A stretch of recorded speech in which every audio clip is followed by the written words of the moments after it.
Now the next paragraph, we can read together. Saddha is also compared with the hand which can grab jewels if one is lucky enough to be on a mountain full of jewels. Actually, one is more fortunate to be in contact with the Buddha's teachings, sasana, than to be on the mountain of jewels, because one with saddha can acquire a lot of merit, which is more precious than jewels, as a man without hands cannot grab the jewels, so a man without saddha cannot acquire good merit. So it is a good, the description by comparing saddha with the hand, So, if you are on a mountain full of jewels, like the diamonds, sapphires, jades, etc., so you can pick them up as much as possible, then you would think you are very, very lucky. Very, very lucky, you think. But we say if you don't have hands, you cannot pick them up. Now, even if you can pick them up, these jewels, now you'll be a very rich person, and then you will build a very big house, have the most beautiful car, and then enjoy sense pleasure, and you actually don't get real happiness, and when you die, you are born in a woeful state. So are you lucky? Are you lucky? So not lucky actually. No, not lucky, because you end up with the rebirth in the woeful state. So however much you get now, if you have to suffer in the hell, so if you know you are not happy at all. So if you know that you are going to be born in hell when you die, you will not be happy at all. For example, the king Asoka, emperor of India. He makes his son, his brother, to be the crown prince. Now, as he is supporting a lot of the monks, so the brother told him, so this monk didn't do anything. They just eat the food and they go to the monastery and they take the rest there and they sleep there. So what's the use? He said. So the king Asoka, so he was very unhappy actually, because his brother didn't have any the saddha faith. So he said, you don't know, they are just trying to do meritorious deeds all the time. They maintain pure morality, and then they are undertaking meditation to purify the mind so that they can go to Nibbana.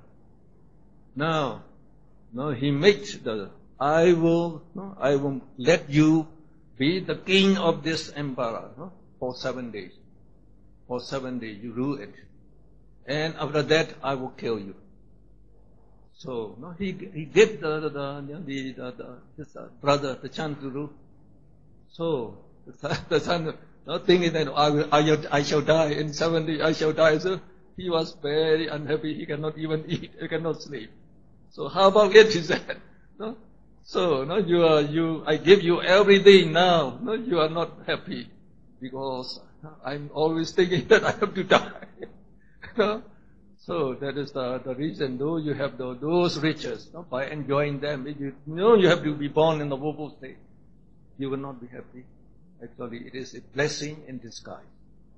So we say when we come across the teaching of the Buddha, we are more lucky than to be on the mountain full of jewels.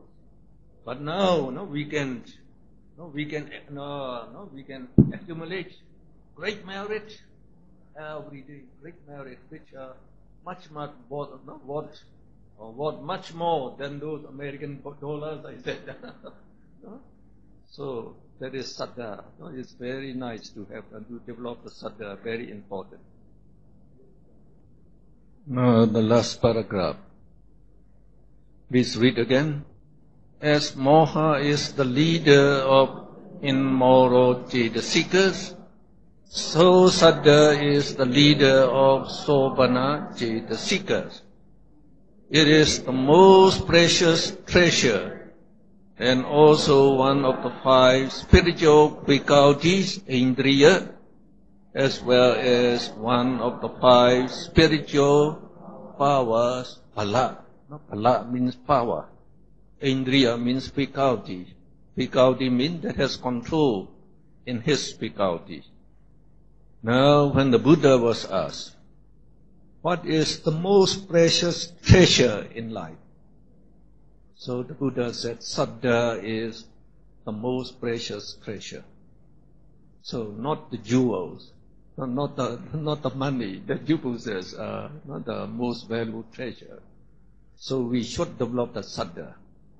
So if your Saddha is very strong, then you will always not be doing meritorious deed. You are just thinking of the meritorious deed, so you acquired. So very, very great good karmas. So you'll be born. You'll be born in celestial realm, Brahma realm, in human realm, as rich person for many, many existences. And this Saddha can be developed in 3 stages. So the first stage is called Pasada Saddha. It's weak faith. So those who have very weak faith, so they are not very serious in doing meritorious deeds. Not like in meditation, not serious. Not like in this class, not serious. Now, when you understand the Dhamma, so if you understand like the attributes of the Buddha, the Dhamma, the Sangha, and then the teachings of the Buddha, your Saddha increases. So you will get Okapana Saddha. Okapana Saddha is faith, associated with wisdom, not blind faith. This is the associated with wisdom. And if you can develop it higher, when your Saddha becomes unshakable, we call it Adhikama Saddha. So Adhikama Saddha, unshakable Saddha.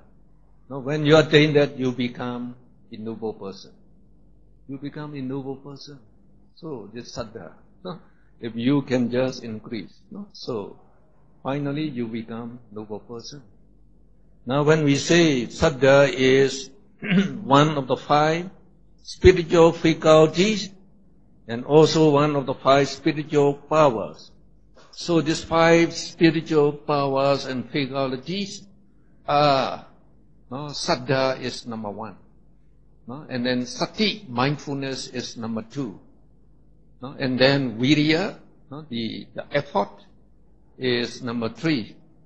And Ekagata Samadhi is number 4. And Panya, Panya is number 5. So these are your powers. Your powers to fight against these enemies, those 10 defilements. So we say in your the meditation you have to develop this 5 powers, and also in doing meritorious deeds, just like we are now learning the teaching of the Buddha, and the Dhamma Savana, the listening to the Dhamma, and Dhamma Sakacha, the discussing about the Dhamma, is also part of meditation. So you have your mindfulness, attentiveness, should be on this teaching all the time. So most of you I can see very attentive, but if few of you not attentive, so I can see your face. You are looking there. You can see you do like that. So that means you are not attentive. So you don't understand. When you don't understand, you are not interested. So when you're not interested, so they make so they become sleepy, lazy. So they're not happy. So actually when you understand, so you know that you are getting great merit, you are very happy, joyful, very joyful. So then these 5 powers. So Saddha is the leader, and mindfulness is very important also. We shall go to that just now. Yes, Pandit. Now we go to the second mental factor, beautiful mental factor is sati, mindfulness. We read one paragraph. Sati is mindful of things that are taking place. Its chief characteristic is not floating away. That is, not to let things go unnoticed. When one is not mindful enough, one does not remember what one sees or hears. It is like empty pots and pumpkins floating away on the water current. So mindfulness is to be aware of what is going around you all the time. So as soon as you lose mindfulness, yesterday I lose my mindfulness when I came out of the Shirigong pagoda. So when I go out there and about to step down, so Jenny called me, Dr. Mon. So I pay attention to her, so I slept and fall down. So mindfulness is very important. Just like now we are teaching now, so if you pay attentiveness, that's mindfulness is attentiveness. You know everything. You remember. But if you don't pay attention enough, then you cannot remember very well. So when you, after 7 days, we go back to Mehem and your friends ask you, oh, you went to that Alan Lombani 7 days. What did you learn? Oh, Dr. Mon, he taught both Abhidhamma and Suchi Maker. Are they good? Oh, very good. Please tell me something. Well, I forget what I'm saying. So, that means, you hear it, but because we are not very attentive, it goes away. It comes in from the one ear and it goes out from the other ear. So we say it's just like empty pots and pumpkins floating in the current, floating away. Now the next paragraph. One can recall past events with sati, mindfulness, and sati can be developed. When it is highly developed, one acquires the power of remembering past births. So yesterday we say sanya, perception, take notes of all the sense objects, and like the learning that you are here and they keep in the mental stream. That is, they transmit this data in the mental stream. They are in your mental stream. Now we can recall these, what we have seen, what we had heard by this mindfulness. We can recall it. And this mindfulness can be trained to develop. You can develop it. So, and then if you develop it very well, you can even attain supernormal power to remember your past births, uncountable past births. Now in the next paragraph, the Buddha reminded his disciples every day not to forget meritorious deeds and to be always mindful to fulfill one's pledge, to strive for the liberation from all miseries. Very notable. Every morning, the Buddha, after finishing his meal, before he went into his frequent chamber, then he stood at the doorstep, so the monks would come to pay the homage to him. So he said, Apamadena bhikkhave sambadeta, every day. Apamada is forgetfulness, heedlessness. Don't be heedless. So try to remember to fulfill your meritorious deeds so that you will attain liberation, that is, liberation from all suffering, every day. And he also said, and actually in the next paragraph, this sati mindfulness is one form of moral precept. We call it sati samvara sila. It is a higher moral precept. So, like when we undertake meditation, we also have to observe that moral precept. That means the sati should be a gatekeeper to guard your six sense door, the eye, the ear, the nose, the tongue, the body, and the mind. So when sense objects are coming in contact all the time. No? From morning till you go to sleep. No? When you fall asleep. So when you are in contact with the sense objects, so mindfulness should guard the mind so that the lobha, dosa, moha, immoral mental factors arise. Cut them not to arise. So if you see, just note seeing, see, finish. Don't allow lobha, dosa arise. If you hear, just note hear, and don't allow lobha, dosa arise. So it is very important morality. We go to the third beautiful mental factor we call hiri, moral shame. So hiri makes a man recoil with moral shame from committing immoral deeds. So actually, this moral shame is to feel ashamed to perform immoral actions. Now, when you know about karma and its result, and you also know what is good and what is bad, then you know immoral actions they are very wicked, and they are unjust, very low, and they will bring the bad effects to all the people, and also you have to suffer in hell. So when you know it is very low, unjust, so you feel ashamed not to do it. And the next one is ottappa, moral dread. Moral dread is to feel afraid, to feel dreadful to perform the immoral action. The same thing. When you know, just killing a living being. So by killing that, you develop billions of bad karma. So you have to suffer.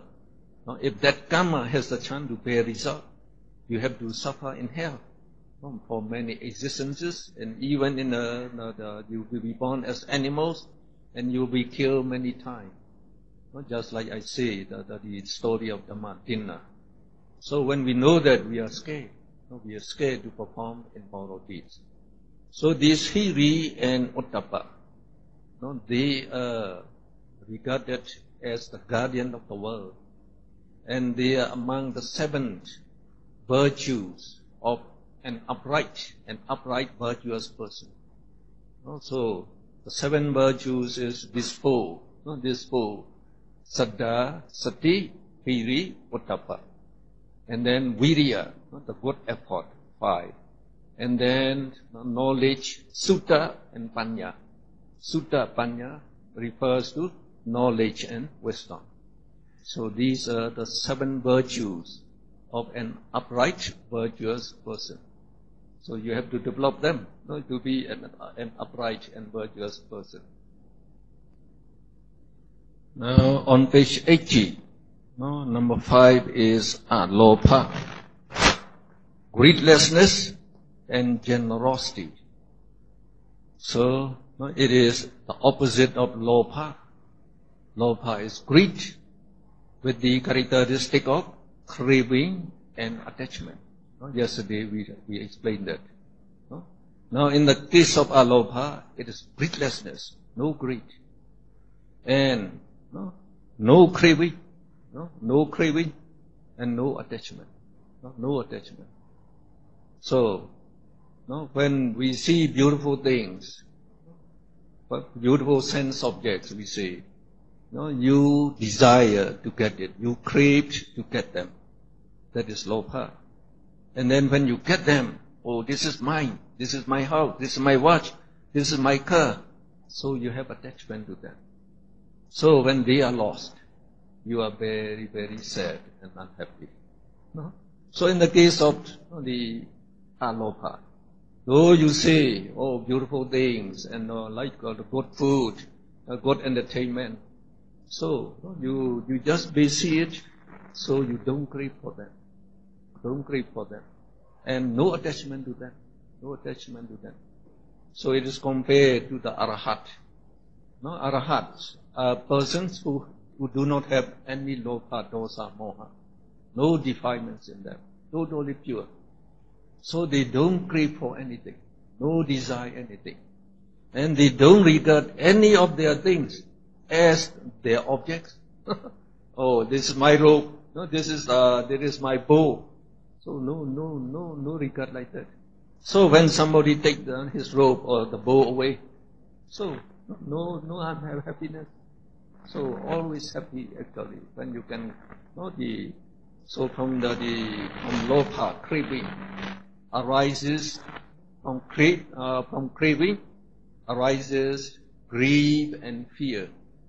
So if there's no craving, no grief, no fear, so that means lopa, if you can develop them, no grief, no sadness, grief, sadness, and then lamentation, despair, due to grief. And now, no grief, no fear. And again, in the form of generosity. So when you have no attachment to your wealth, you can give them freely to donation. So we call it generosity, for the welfare of the people. Also called benevolence. So you can help the other people for their need, so that it becomes very beautiful. Benevolent and generosity, very generous. Just like the Antonio Alcázar, our friend. So that is the quality of alopa. So the next manufacture is dosa.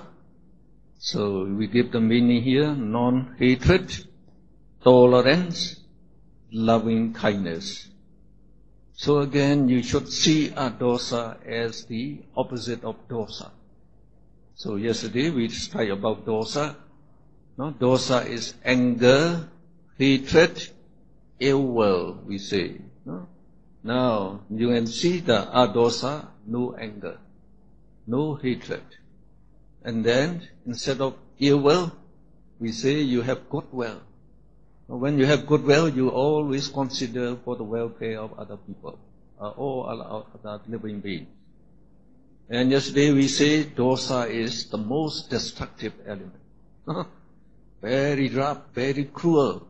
The dosa makes you very rough, very hot-tempered, and then very cruel. You will kill, you will torture, you give trouble to many, you will destroy other people's lives and property. Dosa. That's what we call evil. Now when in the case of dosa, you are very mild, your mind is very mild and gentle. Very mild, and you are not destructive, it is constructive. It is constructive. So as you have no anger, even people insult you, you don't feel angry. Even the mosquito bites you, you don't feel angry. Oh, the mosquito must be very hungry now. He's getting one drop of blood from me. I donate it. Then if you can, reflect like that. That is a very great donation. Because the Buddha said, if you can donate part of your body, like the blood or like the eye to others, it will be great charity. So even to give one drop to the mosquito, you get a lot of glory. So instead of smashing, you forgive it. Oh, because it's hungry, it comes to take me. Now it already taken my drop of blood. So let it go. So that is we say for the tolerance and loving kindness. So tolerance and loving kindness is very beautiful. Tolerance in Pali is called khanti. Khanti is tolerance. And the Buddha said it is one of the most virtuous quality you can possess, the khanti. And then loving kindness is the most beautiful quality. The most beautiful quality. So we say, if you want to be very beautiful, try to develop the loving kindness. So to develop alopa, we practice donation. Alms giving, donation, dana. Will enhance, will develop your alopa. And we observe moral precepts. By observing moral precepts, we are developing this dosa, no anger, no killing, no giving trouble to any person. And also we practice loving kindness, radiating loving kindness. May all living beings be happy and well. So by that we develop dosa. So the next beautiful mental factor is tattara majjhattata. So the meaning, equanimity and mental balance. So the chief characteristic of tattara majjhattata is impartial view of objects that is keeping in the middle of all things. So just like following the middle path, the middle path. And it is compared to a charioteer who drives two horses to run at equal pace. It also acts like the chairman of a meeting, giving equal chance to its participants to act. Now, tattara majjhattata balances consciousness and mental factors to function together at equal pace, preventing any excessiveness or deficiency. So here we can understand what tattara majjhattata means. A little difficult to understand. So we compare it with the charioteer who drives a carriage drawn by, say, 2 or 4 horses. So he has to drive the horses so that they will run at equal pace. Now, when they are running at equal pace, what should the charioteer do? Nothing. So when they are running equally, he just sits comfortably. So that is, we say that is the tattara majjhattata. So without any worry, without anything to do there, it's something like that. So again, we say here, the tattara majjhattata, it also balances consciousness and mental factors to work together. So you remember, now we have learned about conscious and mental factors, they all have their function to do. So tattara majjhattata is controlling them to work together. They don't let anyone to be ahead or to be behind. So if they are walking together, the conscious and mental factor walking together, then what should the tattara majjhattata do? Nothing. Just like that charioteer. So we say, when the teacher and Chitta are walking together, we get mental balance. And that mental balance is tattara majjhattata, we say. Mental balance and equanimity. Again, in the next paragraph, in the sense of equanimity, it is mostly known as upekha. The tattara majjhattata is also known as upekha. This upekha is the state in the middle between karuna, compassion, and mudita, sympathetic joy. It is different from hedonic upekha, which is indifferent feeling or neutral feeling. So we say that this upekha is neutral feeling. So when we say tattara majjhattata is upekha, that upekha is different from this. It does not mean neutral feeling. So upekha means it is in the state of the middle between karuna, compassion, and mudita, sympathetic joy. So we say when it is in the middle, so it is like here. So we are going to discuss karuna and mudita very soon, maybe in the next session. Karuna, mudita. So they are also they are included among the 4. We call them the boundless states. Among the 4 boundless states, the 4 boundless states are metta, loving kindness. You already see loving kindness is adosa. Adosa is loving kindness. And then karuna, compassion. Having compassion to all living beings. And then mudita is sympathetic joy. You are joyful to see other people's prosperity. And then upekha is tattara majjhattata. 4 of them. They are boundless states. And they are very noble states actually. Now when you have compassion, you have pity to poor people. So that means your mind is a little goes down. So when you have sympathetic joy, your mind is elated. So that means your mind is not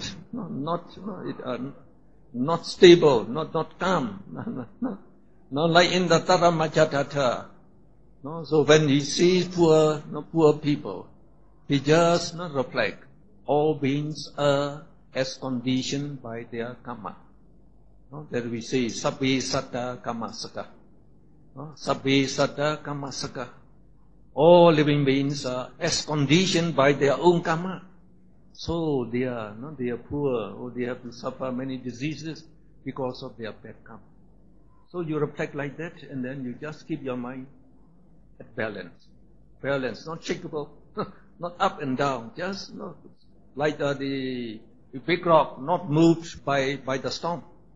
No, the big rock is not moved by the storm. So it's the same thing, equanimity. Always keep your mind calm and balanced and peaceful, at peace.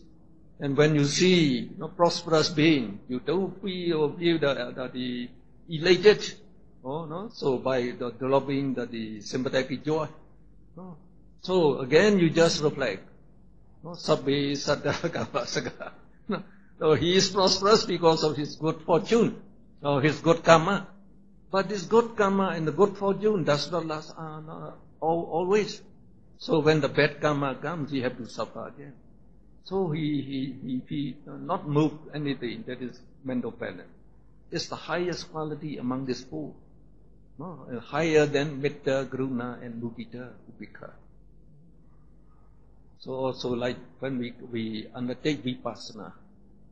So when you come to the state, you are reflecting the anicca, dukkha, anatta, continuously. And finally you come to the state when you can develop this equanimity. So in the vipassana, when you get the insight knowledge, we see bhaya jnana.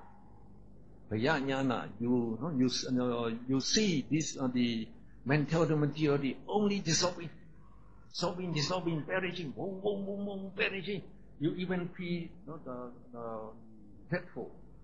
So that dreadful nature is called bhaya jnana. So when you get the equanimity, you don't feel any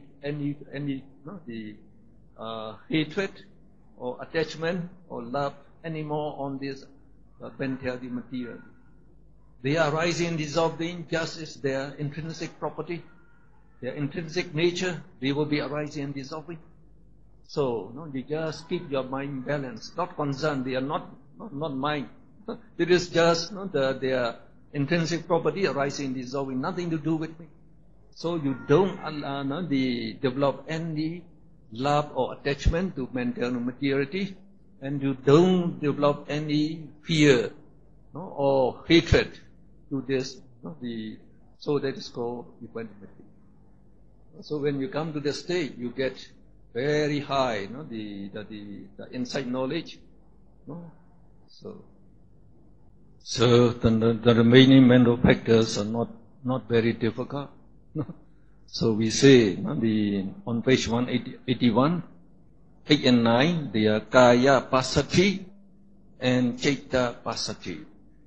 So kaya means groups of mental factors, and passathi means we give the meaning below that. Kaya is group of mental factors. Passathi is tranquility, calmness, quietude, serenity. So kaya passathi means the tranquility or peacefulness of mental factors, and citta passathi means tranquility or quietness of the consciousness. So that means when citta and citta are calm and peaceful, then your mind is calm and peaceful. When your mind be peaceful, your body feels also calm and peaceful. Very nice. The next two are kaya lahuta and citta lahuta.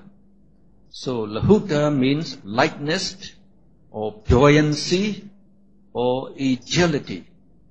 So then kaya lahuta is lightness of mental factors, and citta lahuta is lightness of consciousness. So as they arise together, they make the mind to be very, very light. So the opposite sloth and torpor. Remember, sloth and torpor makes your mind very heavy. You feel even your body very happy. You are lazy. You don't want to know. You don't want to do anything.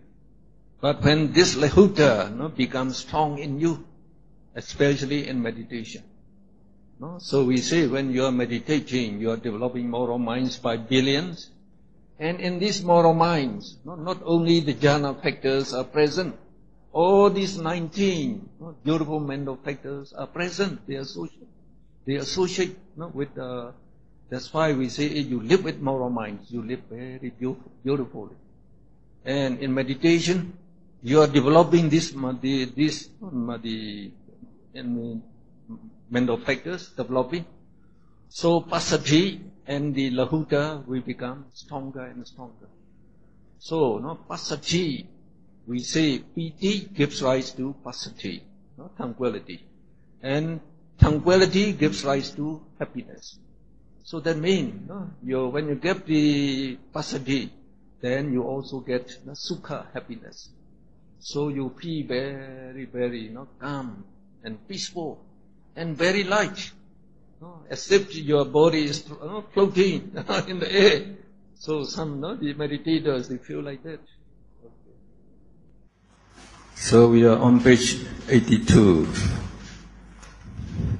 So the pair of mental factors, kaya mudutta, citta mudutta. So mudutta is taken to be elastic or pliable, but just like pure gold. When it is well refined, then it can be changed into many ornaments. So the same way, when elastic, it can work in many ways. So kaya mudutta is elasticity of mental factors. Citta mudutta is elasticity of consciousness. They remove the stiffness in the mind caused by the daithi, the wrong view, and mana, conceit. The next two, kaya kamanyata, citta kamanyata. So the adaptability of mental factors and adaptability of consciousness and the goodness in carrying out their work or their duty. The next page, kaya pagunyata, citta pagunyata. They are proficiency or skillfulness of mental factors and consciousness in doing their work. Their chief characteristic is the suppression of the sickness in mental factors and consciousness. The next two, kayujukata, jukata. They are uprightness or strictness in mental factors and consciousness. They oppose the crookedness, deception, craftiness due to illusion. Illusion is moha, and deceit is maya. So by maya, it means you committed some fault, but you pretended to be guiltless, to be innocent. And then treachery is pretending to possess some quality like the jhana mega that you don't possess. So these 19 beautiful mental factors, they collectively associate with all this, the beautiful minds. So especially in meditation, they will be developed to be very strong. So when you undertake meditation, only at the beginning you get some pain, some discomfort, etc. So just tolerate and neglect them. So as you meditate, so piti, sukha, joy and happiness will increase. And these mental factors, like the serenity, tranquility, and then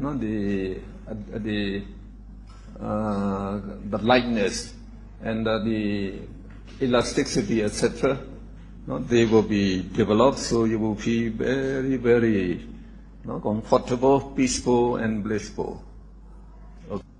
Then we go to the next three mental factors we call virati. Virati means abstinence. Abstinence means abstaining from the wrong speech, the wrong action, and the wrong livelihood. So, on page 83, so we give their names and meaning. Samma vaca. Samma means right or good. Vaca is speech, so it is the right speech. Samma kammanta, the right action. Samma ajiva, the right livelihood. Now, what is the right speech? We explained there. The right speech is fourfold, that is abstaining from 4 wrong speeches.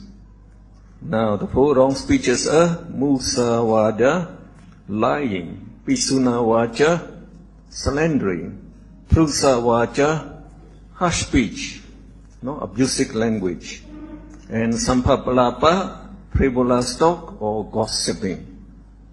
So when we undertake the 5 precepts, so the 4th precept is musawada viramni sikha badam sama diyami. And by that precept we have to abstain all these 4 kinds of speeches. Now we go to the number 2, sammakamanta, the right action. So the right action is threefold. 1, panatipata, killing any living being. Dinadana, stealing others' property. Kamisu, michachara, sexual misconduct, or we also say it is misuse of the senses. Now when we say misuse of the senses, it includes the avoiding, taking the intoxicating drinks and drugs.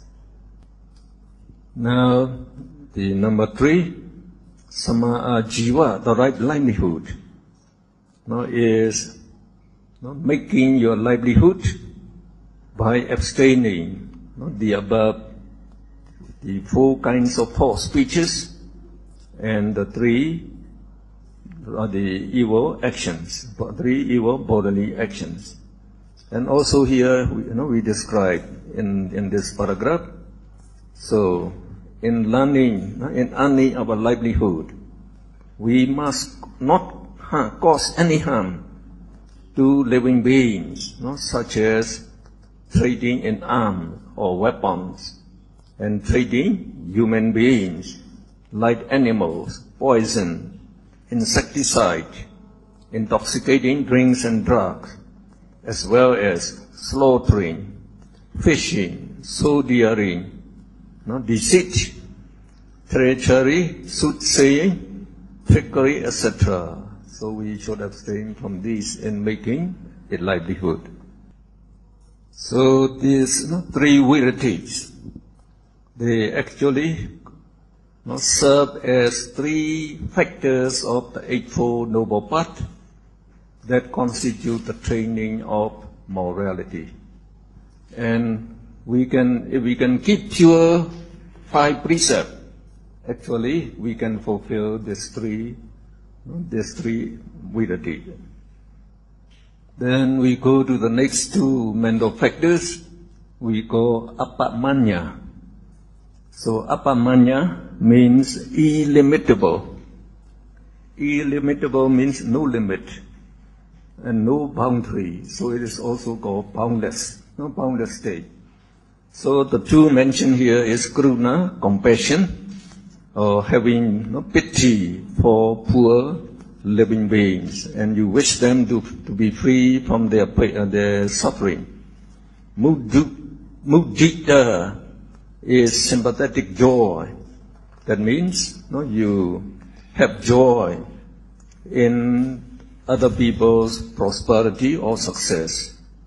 Now in the next page we say there are actually 4 illimitables or boundless states. To mention them in the order they are usually practiced, they are metta, loving kindness, which is adosa, karuna, compassion, Mudita, sympathetic joy, and upekha, equanimity, is tatra majjhatata. Yes. Now in the third paragraph, in practicing any one of the four illimitables, we may concentrate our attention on a single person, or on all living beings in the whole world. So they are named illimitables or boundless state. That is, when you radiate loving kindness, you can radiate to one person. For example, your teacher, your mother, your father. And even in that one person, you don't limit, not only say to the heart. No, you try to drop loving kindness to the whole body, to the whole body of it, to be happy and well. And then you can also radiate loving kindness to all living beings in the universe. So that is uncountable, illimitable. And because of that, they are known as illimitables or boundless states. Yes. The next paragraph. In practicing loving kindness, we meditate. May all beings be happy and well. You have to pay attention to all living beings, and you sincerely wish them to be happy and well. And in cultivating compassion, we meditate. May all living beings be free from miseries or free from suffering. So you can, pay attention to all suffering people. May they be relieved from those suffering. And then, for exercising mudita, we rejoice on the prosperity of the beings, the prosperous beings, and meditate. May their gain be with them for a long time. And in practicing upekha, we maintain a balanced mind and meditate. All beings are as they are conditioned by their karma. Anyone who is pervading the whole world with loving kindness, compassion, or sympathetic joy or equanimity is said to be living in the sublime abode or Brahma abode, living like Brahmas.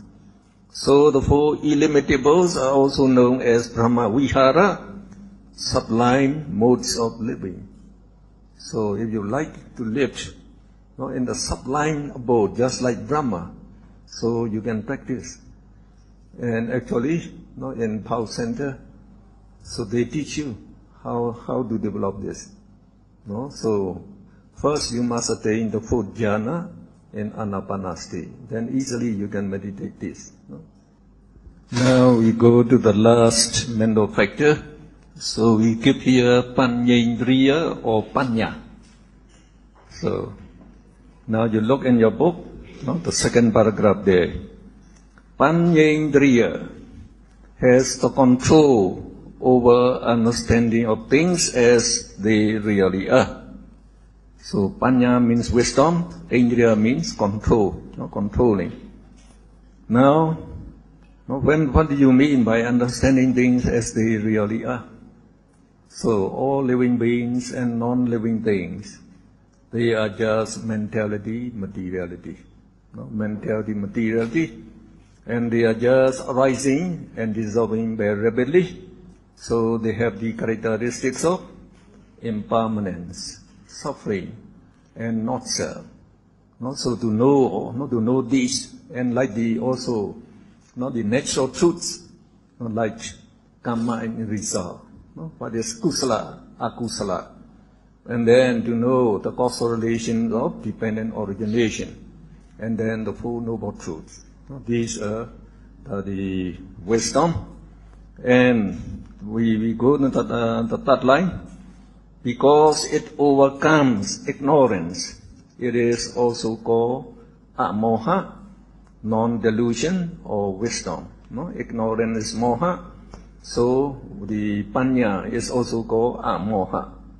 And then because it can remove the way of moha from clouding or blinding man's mental eyes and throws away the darkness cast by moha. Well, moha is also called avijja, that is darkness. So the panya or wisdom is called vijja also. So vijja means higher knowledge. Yes. Now this wisdom is the most powerful mental factor actually. Now when we say the mind is most powerful, it also depends on the property of this wisdom. Wisdom is the most powerful. So if we can develop this wisdom to the highest state that we call the path wisdom. The path wisdom means the wisdom that associates with this mega chaita. Then the wisdom can eliminate all defilement, can eliminate all these defilement in moral mental factors. So wisdom can be developed in three ways. So one is suttamaya jnana. Suttamaya jnana is you must learn from the teacher or from the book. So without learning, by thinking yourself, you never know this. This nobody knows, like the natural truths described by the Buddha. Only we learn them, we know them. We know them, then we get suttamaya jnana. And then the second stage is you should think over what you have learned in many ways and discuss with others. So we call that chintamaya jnana, clarifying your wisdom. The chintamaya jnana. But you should not stop there. Like in Buddhism, it is remarkable. So the Buddha said, you must undertake meditation. You must undertake meditation. So when you attain the jhana, then you can penetratively see the true nature of mentality, materiality. You can see. And then you can also see the causal relations of dependent origination and the three characteristics of impermanence, suffering, not self. Then when you attain the vipassana, the insight knowledge, and finally the path wisdom, so you can eliminate all defilements. So we call that the bhavanamaya jnana. Bhavanamaya means that the can be developed by meditation. When you see this, the bhavanamaya jnana, you are seeing with your wisdom eye, as they really are. So now we learn how mentality, material arising and dissolving. So they have the characteristic of impermanence, suffering, non-self. This we understand just by because the Buddha teach, and then we can believe in that. So we know this knowledge. But still, not just like we say when we say anatta, no self, no I, we are not convinced. Whatever the Buddha did, we say I still exist. I must have food, I must have money, I must have position, I. So only when you see penetratively with wisdom eye, that they are dissolving, all are dissolving, perishing, no substantial entity that exists permanent, then you are convinced.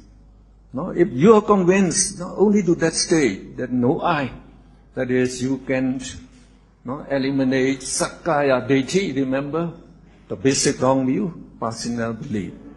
And also you can eliminate vikicicca, subject of doubt about the Buddha, the Dhamma, the Sangha, the past life, the future life, etc. So you become a stream winner. Already you become a stream winner.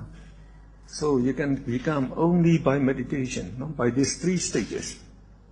So Dr. Jenny told me, well, the teacher, my wisdom is not very, very great, she said. But my husband, wisdom is very great compared to me, he said. What is the reason, he said.